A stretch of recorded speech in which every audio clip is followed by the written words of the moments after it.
যাবো যাবো রুই আসা কথা আছে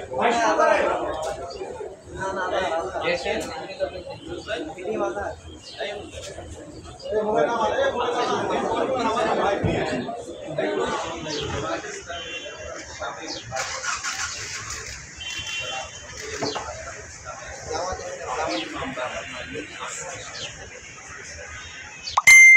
আদালত বাংলাদেশ 27 মে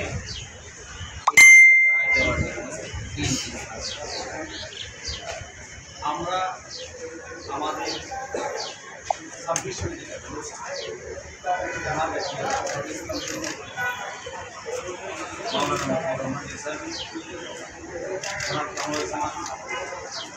জনাব আলী হাসান মোহাম্মদ খোদাই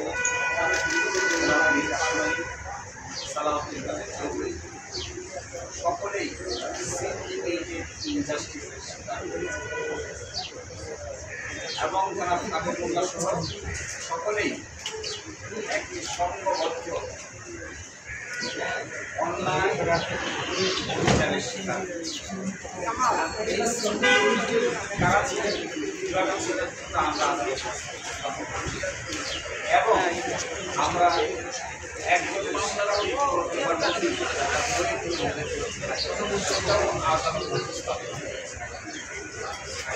আমরা মনে করি এই রায়ের মাধ্যমে যদি আমাদের আপিল ডিভিশন জনাব ইসলাম সাহেবের যে নমুনা এসেছে এই কলম থেকে আমাদের বিচার বিভাগ আংশিক হলেও উন্নত হবে এবং আমরা এক্সপেক্ট করি আমাদের দেশের সর্বোচ্চ আদালত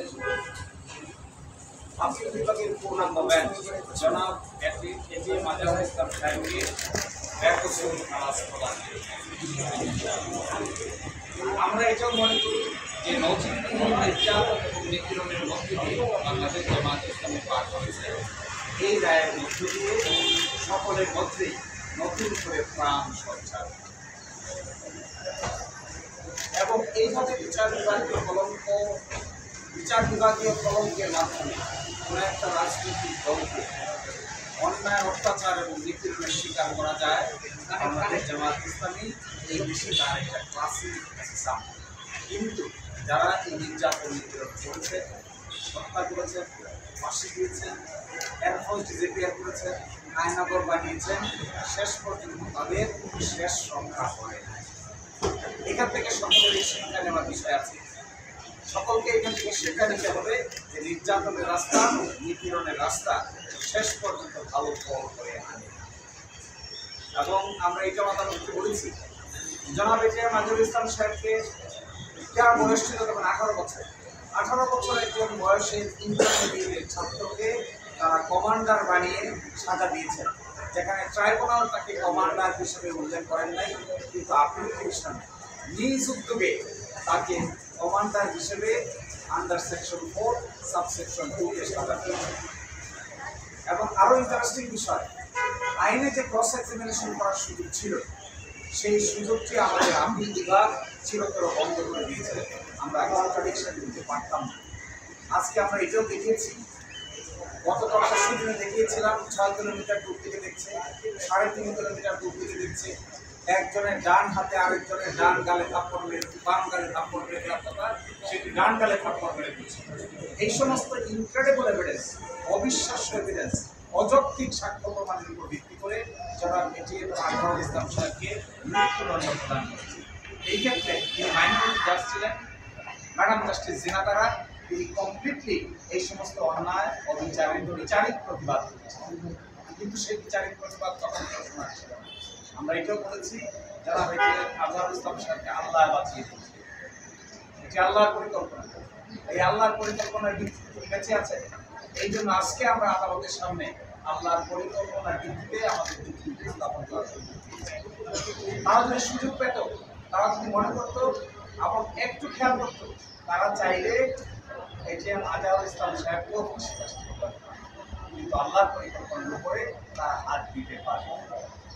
এই কারণেই আজকে আদালতের সামনে আমরা আশা করি আগামী 27 তারিখ যে রায় হবে বাংলাদেশের বিচার বিভাগের ইতিহাসে নতুন ইতিহাস হচ্ছে। আমরা এটাও আশা করি আগামী 27 তারিখে যা রায় হবে এর মধ্য দিয়ে বিচার বিভাগীয় কলঙ্ক কিছুটা হলেও কমবে। আমরা এটাও আশা করি যে যে জুলুমতন্ত্র কায়েম করা হয়েছিল এই রায়ের মাধ্যমে জুলুমতন্ত্রের কিছুটা হলেও অবসান হবে। এবং আমরা এটা এক্সপেক্ট করি সিন্ডিকেটেড ইনজাস্টিস যারা করেছে এই সিন্ডিকেটেড ইনজাস্টিসের সাথে যারা জড়িত ছিলেন সময়ের ব্যবধানে একদিন না একদিন তারাও বিচারের সম্মুখীন হবে।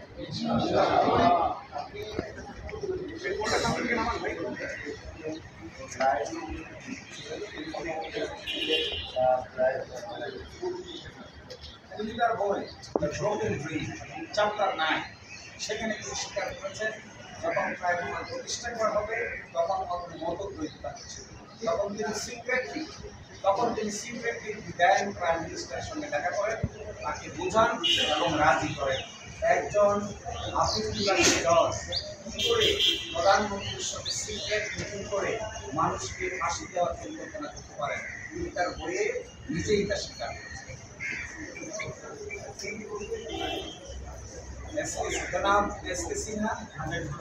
সাবেক প্রধান বিচারপতি, তার আগে তিনি ছিলেন আপিল বিভাগের বিচারপতি। আমরা এটা দেখেছি, স্বীকার করেছেন যে আমি যখন এই আলোচনা করছি তৎকালীন প্রধানমন্ত্রীর সাথে ইতিমধ্যে স্কাই কেলেঙ্কারি পাবলিশ হয়ে গেছে। তখন আমি নিজামুল কাসিম সাহেবকে জিজ্ঞাসা করলাম, তিনি শুধু চান আপিল বিভাগে চলে আসার জন্য।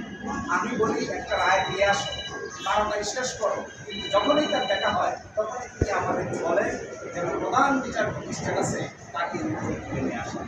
এই সব কথা তিনি তার বই বলে দিয়েছেন। এই জন্য আমি আজকে দেখিয়েছি যে ষড়যন্ত্র করতে পারে, অনেক কিছুই করতে পারে, কিন্তু শেষ পর্যন্ত তার সবই সকাল। ছবি লাগবে না? একটু ছবি লাগবে, একটু ছবি লাগে।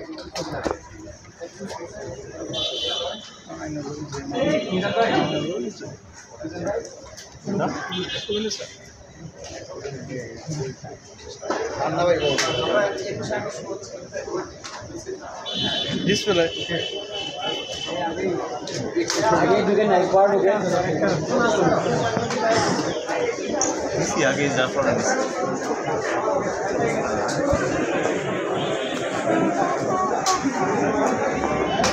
পরে কার কথা বললেন আপনি? মাইনুল